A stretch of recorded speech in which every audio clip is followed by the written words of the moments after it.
भारत बंद आधिकारिक तौर पर खत्म हो गया है। आज सुबह 11 बजे से लेकर दोपहर 3 बजे तक किसानों ने भारत बंद रखा था। इनका समर्थन 24 राजनीतिक दलों ने किया। हालांकि बीजेपी शासित राज्यों में ज्यादा बंद का असर नहीं दिखा है। बंद के दौरान कई शहरों में हंगामा और आगजनी हुई। दिल्ली, मुंबई, कोलकाता सब जगह बंद की वजह से सड़कें आज खाली रहीं। बंद का ज्यादा असर नहीं दिखा है, पर जादवपुर, जयपुर, अहमदाबाद, राजकोट, प्रयागराज जैसे शहरों में बंद का व्यापक असर दिखा है। कहीं बसें तोड़ी गई हैं तो कहीं ट्रेन रोकने के लिए प्रदर्शनकारी किसान ट्रैक पर ही लेट गए। दिल्ली में अरविंद केजरीवाल के समर्थकों ने खुद केजरीवाल के घर के बाहर भी किसानों के समर्थन के नारे लगाए और बंद के दौरान सब्जी और फल मंडी भी बंद रहे। मेडिकल सेवाओं को पहले ही बंद से बाहर रखा गया था। हम आपको फिलहाल जो तस्वीरें अब दिखा रहे हैं आपकी स्क्रीन पर, ये 6 शहरों की तस्वीरें हैं और जो तस्वीरें आपके सामने बस आएंगी उनमें हम मोटे तौर पे आपको दिखाना चाहते हैं कि दिल्ली, राजकोट, ठाणे, कोलकाता, पटना और प्रयागराज में यहाँ पर किस तरह से बंद का असर दिखाई दिया और किस तरह से प्रदर्शन जो है किसानों की तरफ से जारी दिखाई दिया है। और अब सबकी नजरें जो है साफ तौर से किसानों से बातचीत पर टिकी हुई है और इसमें अहम डेवलपमेंट ये है कि गृह मंत्री अमित शाह किसान नेताओं से शाम को बात करने वाले हैं और भारतीय किसान यूनियन के राकेश टिकैत ने इसकी जानकारी खुद दी है और इसके बाद जो है कल भी बातचीत होने की संभावना है। और चलिए ताजा अपडेट लेंगे हमारे सहयोगियों के साथ और हमारे साथ दिल्ली, गाजीपुर बॉर्डर, अमृतसर और पुणे से संवाददाता जुड़े हैं। लेकिन सबसे पहले दिल्ली के गाजीपुर बॉर्डर पर प्रकाश प्रियदर्शी जो हमारे सहयोगी हैं उनके पास चलते हैं। प्रकाश, ये बताएं हमें कि किसानों का जो भारत बंद किया गया था आधिकारिक रूप में तो वो खत्म हो गया है, लेकिन ओवरऑल कैसा रहा और किसानों ने अब क्या कहा है? शाम को बातचीत होने वाली है अमित शाह से भी। कृषि कानूनों के विरोध में किसानों ने भारत बंद का आह्वान किया है। चक्का जाम है, उसका असर दिख भी रहा है। आखिर किसान अब क्या चाहते हैं, क्योंकि इस आंदोलन को तमाम विपक्षी पार्टियों ने भी समर्थन दिया है, तो क्या ये आंदोलन अब पूरी तरीके से राजनीतिक रूप लेता जा रहा है? हम इसके बारे में किसानों से ही बात कर लेते हैं। सर, आप बताएं, करीब 19 से ज़्यादा पार्टियों ने आपको समर्थन दिया है, विपक्षी पार्टियों ने, तो क्या ये आंदोलन अब राजनीतिक रूप लेता जा रहा है? ये बताइए, आप हमारा मंच देख रहे हैं, इस मंच पे कोई राजनीतिक पार्टी एंटर कर रही है क्या? हमने अनाउंस कर रखा है भी कोई भी राजनीतिक पार्टी हमारा समर्थन करती है तो बिल्कुल करे, लेकिन हमारे मंच पे कोई भी राजनीतिक पार्टी नहीं आएगी। पॉलिटिकल इंटरफियर हम नहीं बर्दाश्त करेंगे। सरकार कल एक अहम बैठक है, 9 दिसंबर है। कल की बैठक काफ़ी अहम साबित होने जा रही है, क्योंकि आज आपने भारत बंद का आह्वान किया, काफ़ी आपको समर्थन भी मिला है। तो क्या कल की जो बैठक है उसका कोई नतीजा निकलता हुआ आपको दिख रहा है, खासकर जब आज आपने दबाव कि भारत बंद के जरिए दबाव बनाने के प्रयास किए हैं?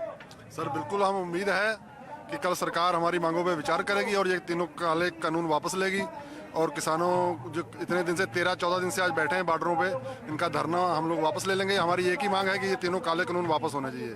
अगर सरकार इसमें हिला हवाली करती है, इसमें संशोधन की बात करती है, तो ये धरना और लंबा चलेगा आगे। सरकार कह रही है कि जो भी आपके ऐतराज हैं, जिन बिंदुओं पे ऐतराज है, सरकार उसको उस जो खामियां है उसको दूर करने को तैयार है। जो सरकार ने खामियां मान ली हैं तो ये इसका मतलब ये कानून बिल्कुल किसानों के लायक नहीं है। हमें उनको सिरे से खारिज करते हैं और तीनों कानून जब तक वापस नहीं हो गए, हम संशोधन को कतई नहीं मानते हैं, तब तक ये धरना हमारा जारी रहेगा। जी प्रकाश, साफ तौर से हमने सुना यहाँ पर किसान बोल रहे हैं कि पॉलिटिकल इंटरफेरेंस जो है बिल्कुल भी बर्दाश्त नहीं किया जाएगा। लेकिन हम आगे बढ़ते हैं, अमृतसर का रुख करते हैं जहाँ पे राजीव शर्मा हमारे सहयोगी जुड़े हुए हैं।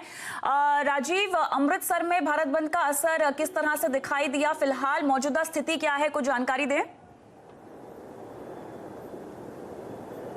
जी हाँ, बिल्कुल। जहाँ तक असर की बात है तो अमृतसर में इसका ज़बरदस्त असर देखने को मिला। इस समय मैं अमृतसर का मेन जो बाज़ार है, हॉल बाज़ार के बाहर हूँ। आप देख सकते हैं यही रास्ता जो है वो गोल्डन टेम्पल की तरफ जाता है। तो आप देख सकते हैं कि यहाँ पर आम दिनों में काफ़ी भीड़, काफ़ी जो ट्रैफिक नज़र आती थी, लेकिन खाली सड़कें हैं, पूरा बाजार जो है वो खाली नज़र आ रहा है। पूरी दुकानें जो हैं सुबह से ही कोई भी दुकान यहाँ पर नहीं खुली। इक्का दुक्का जो दुकानें खुली थी, तो किसान जो थे वो उन्होंने पूरे शहर में मार्च निकाला और शांतमय ढंग से उनको अपील की, और उसके बाद जो दुकानदार हैं उनकी तरफ से कोई भी दुकान नहीं खोलेगी। कुछ वाहन आप देख सकते हैं, क्योंकि किसानों ने ये कहा था कि कोई भी अगर इमरजेंसी है, किसी को कोई ज़रूरी काम है, किसी की शादी है, तो उनको हम आने जाने देंगे, उसको किसी तरह की कोई मनाही नहीं है। तो ये आप देख सकते हैं कि यहीं से लोग जो टूरिस्ट आते हैं या जो श्रद्धालु हैं हरमंदिर साहब जाने वाले, तो वो इसी रास्ते में आगे जलियांवाला बाग है, उसके बाद स्वर्ण मंदिर है, तो ये काफ़ी भरा रहता था लोगों के साथ। ये जो बाजार है यहाँ पर काफ़ी ट्रैफिक देखने को मिलती थी, लेकिन आप तस्वीर से अंदाज़ा लगा सकते हैं कि बंद का जो असर है वो किस तरीके का अमृतसर में नज़र आ रहा है। क्योंकि अमृतसर एक गुरु नगरी है, तो यहाँ पर बड़ी तादाद में लोग जो हैं वो बाहर से भी आते हैं, लेकिन बंद के कारण पूरा जो इलाका है वो सुनसान है। आप देख सकते हैं कि कोई भी दुकान अभी तक खुली नजर नहीं आ रही। हालांकि 11 बजे से लेकर 4 बजे तक 3 बजे तक जो चक्का जाम था, हाईवे जाम किया गया अमृतसर दिल्ली, और उसके बाद की तस्वीर आप देख सकते हैं कि शाम को अब 4 बजे से भी ज्यादा समय हो चुका है और सारी की सारी दुकानें यहाँ पर बंद नजर आ रही हैं। बिल्कुल, दुकानें भी बंद है, सड़कें भी खाली हैं। ये तो हाल हुआ अमृतसर का, लेकिन वैभव सोनवड़े जो कि पुणे से हमारे साथ जुड़े हैं। वैभव, पुणे में किस तरह से बंद का असर दिखाई दे रहा है, बताएं।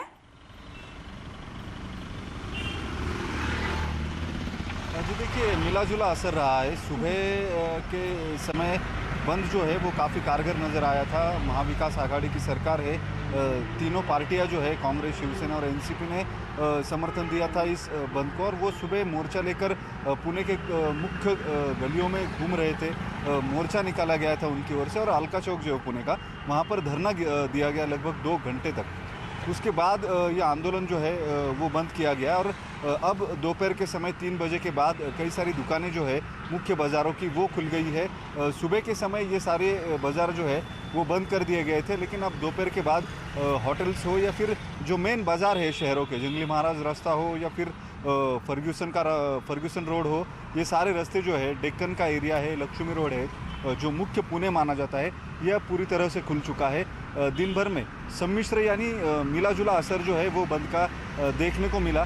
काफ़ी दूर है दिल्ली से, लेकिन जिस तरह से राज्य सरकार में संचालन करने वाली तीनों पार्टियां जो है वो इस आंदोलन के समर्थन में उतरी थी, तो पुरजोर नज़र आया। ताकत जो है वो स्थानिक कार्यकर्ता रास्ते पर उतरे हुए थे, बंद के लिए आह्वान कर रहे थे लोगों को, व्यावसायिकों को। हालांकि जो पुणे की व्यापारी एसोसिएशन है, उन्होंने ये कहा था कि बंद को पूरा समर्थन दिया जाएगा, लेकिन दुकानें बंद नहीं रखेंगे। पहले से ही कोविड के वजह से काफ़ी नुकसान की मार झेल चुके हैं, और एक बिना वजह की नुकसान की वजह मत बनाइए इस बंद को, इसीलिए समर्थन जो है वो पूरी तरह से दिया गया था। बिल्कुल, तो मिला जुला असर हमने देखा पुणे में बंद का। फिलहाल आप दोनों का ही शुक्रिया तमाम अपडेट हमें देने के लिए। केंद्रीय मंत्री प्रकाश जावड़ेकर ने एक बार फिर किसानों से प्रदर्शन खत्म करने की अपील की है और बातचीत के जरिए मुद्दों को सुलझाने की बात कही है। इस दौरान जावड़ेकर ने कृषि कानून के मुद्दे पर कांग्रेस को भी घेरा। हमारे साथ हैं केंद्रीय सूचना एवं प्रसारण मंत्री प्रकाश जावड़ेकर जी। प्रकाश जी, किसानों ने बंद की कॉल की थी, लेकिन हमने देखा है कि कई जगह तमाम विपक्षी राजनीतिक दल इस बंद में शामिल हैं। किसान हमारे हैं, और किसान के मन में कोई गलत फहमी है तो वो हम दूर करेंगे, लेकिन जो राजनीतिक दल है जो किसानों के आड़ में सरकार पर वार करना चाहते हैं, उनका ये पाखंड है, और वो हम पर्दाफाश करेंगे उसका। पाखंड मैंने इसलिए कहा कि अरे भाई, एपीएमसी कानून में बदलाव पहले किसने लाया? शरद पवार ने, यूपीए ने 2007 में लाया, 2014 तक उसका फॉलोअप किया, 10 राज्यों ने स्वीकार भी किया, तब वो करेक्ट है। और वही एपीएमसी कानून हम केंद्र में देश भर के लिए लाए तो गलत है। तो किसानों के भारत बंद का इस पूरे आंदोलन पर क्या असर होगा? सरकार से बातचीत में क्या इसका दबाव दिखाई देगा? आज उस पर करेंगे आवाज अड्डा में बड़ी चर्चा 5:57 पर।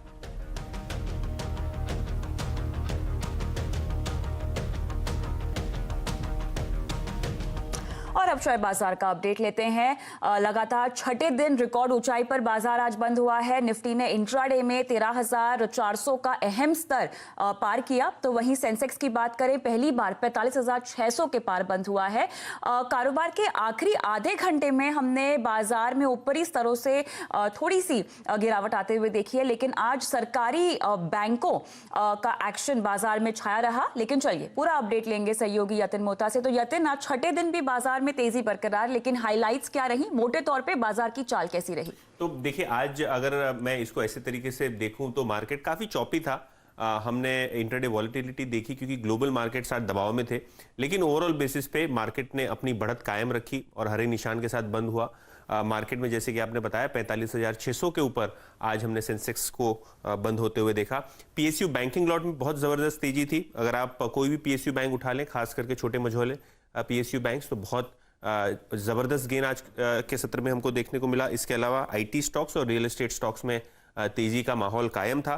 इसके अलावा टीसीएस और विप्रो जैसे हेवी वेट्स जो थे, वहां हमने काफी अच्छी बाइंग ओवरऑल देखी।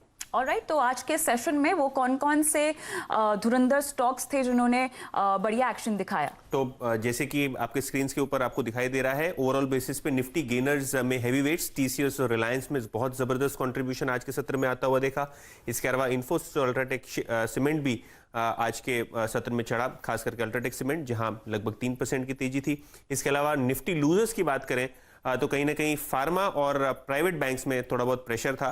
तो सन फार्मा में लगभग 2.5% का करेक्शन, इंडसइंड बैंक और आईसीआईसीआई बैंक में भी हमको आज के सत्र में करेक्शन देखने को मिला। लेकिन पूरा थंडर जो था वो पीएसयू बैंकिंग लॉट में था, खास करके कैनरा बैंक जहां हमने 16% की तेजी देखी। इंडियन बैंक और पीएनबी में भी हमने डबल डिजिट गेन आते हुए देखे। इसके अलावा बैंक ऑफ बड़ौदा और बैंक ऑफ इंडिया में भी बहुत अच्छी तेजी देखने को मिली। अगर आप मिड कैप गेनर्स की बात करें तो पेपर स्टॉक्स फोकस पे थे। मालू पेपर मिल में लगभग 20% का अपर सर्किट था, वोखाड़ में भी अपर सर्किट था, एवेन्यू सुपरमार्ट्स, अशोका बिल्डकॉन जैसे शेयरों में भी हमने 5 से 6% की बढ़त देखी। शुक्रिया इस पूरे मार्केट राउंड अप के लिए। हम आगे बढ़ते हैं। डिजिटल स्पेस में जियो बड़ी छलांग लगाने को तैयार है। इंडिया मोबाइल कांग्रेस में आरआईएल के चेयरमैन मुकेश अंबानी ने कहा है कि वो अगले साल 5G रोल आउट के लिए तैयार हैं। I assure you that Jio will pioneer the 5G revolution in India in the second half of 2021.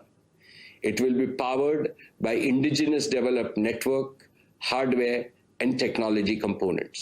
Jio Platforms, with its family of over 20 startup partners, has built world-class capabilities in artificial intelligence, cloud computing, big data and machine learning, Internet of Things, mixed and virtual reality cloud, and blockchain. We are creating compelling homegrown solutions in education, healthcare, agriculture, infrastructure, financial services, and new commerce. RIL chairman Mukesh Ambani का यह भी मानना है कि आने वाला वक्त भारत का है और डिजिटल क्षेत्र में भारत की उड़ान को कोई रोक नहीं सकता। Many leading global companies are coming to India to set up manufacturing facilities. India has developed world-class strengths in chip design.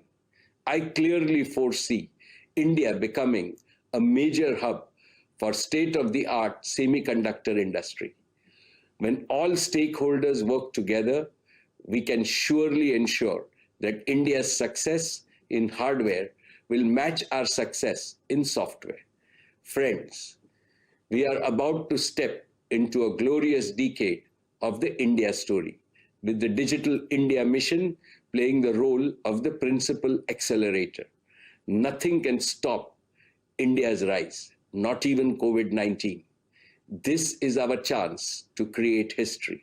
खिलाफ लड़ाई अब अगले चरण में पहुंच गई है। दुनिया में पहली बार कोरोना के खिलाफ टीकाकरण कार्यक्रम की शुरुआत हो गई है। ब्रिटेन में फाइजर ने टीकाकरण कार्यक्रम शुरू कर दिया है। ताजा अपडेट लेंगे। लंदन से हमारे सहयोगी संजय सूरी जुड़े हुए हैं। तो संजय, ब्रिटेन में टीकाकरण पर फिलहाल ताजा अपडेट क्या है? तो यहाँ ब्रिटेन में वैक्सीनेशन का कार्यक्रम अब शुरू हो चुका है, यानी कि वायरस के विरुद्ध एक युद्ध आरंभ हो चुका है। सबसे पहले इंजेक्शन लगाया गया 90 साल की मार्गरेट कीनन को कॉवेंट्री शहर में। अगले हफ्ते वो 91 साल की हो जाएंगी और उनका ये कहना है कि उन्हें एक बहुत ही खूबसूरत जन्म दिवस का तोहफा मिला है। साथ ही उत्तर ब्रिटेन में न्यूकासल शहर में हरी शुक्ला को इंजेक्शन लगाया गया। उनका भी कहना है कि वो बहुत प्रसन्न है और ये एक विज्ञान के लिए, साइंस के लिए तरक्की है, मानवता के लिए एक बहुत आगे बड़ा कदम उठाया गया है और इससे दुनिया को राहत मिलेगी और उसका काम अब शुरू हो चुका है। लेकिन ये काम इतना आसान नहीं है। -70 डिग्री पे वैक्सीन को रखना, साथ साथ में हज़ार का एक पैकेट आता है तो उसको अलग अलग नहीं किया जा सकता है। तो एक झटके में 1000 लोगों को इंजेक्शन लगाना, उनको एक जगह एकत्रित करना कोई आसान काम नहीं है, लेकिन ये काम शुरू है। यहाँ इस हॉस्पिटल में भी, ये वही हॉस्पिटल है जहाँ बोरिस जॉनसन का इलाज हुआ और यहाँ पे वैक्सीनेशन का काम अब शुरू हो चुका है। सबसे पहले बूढ़े लोगों के लिए, बीमार लोगों के लिए और मेडिकल स्टाफ के लिए। शुक्रिया संजय तमाम डिटेल्स हमें देने के लिए। तो ब्रिटेन में कोरोना का टीकाकरण शुरू, लेकिन हम बात करते हैं हमारे खास मुहिम की। CNBC आवाज़ और नेशनल स्टॉक एक्सचेंज एक विशेष मुहिम लेकर आए हैं, इन्फॉर्म्ड इन्वेस्टर। और एक लंबी ड्राइव पर जाने से पहले हम ये सुनिश्चित करते हैं कि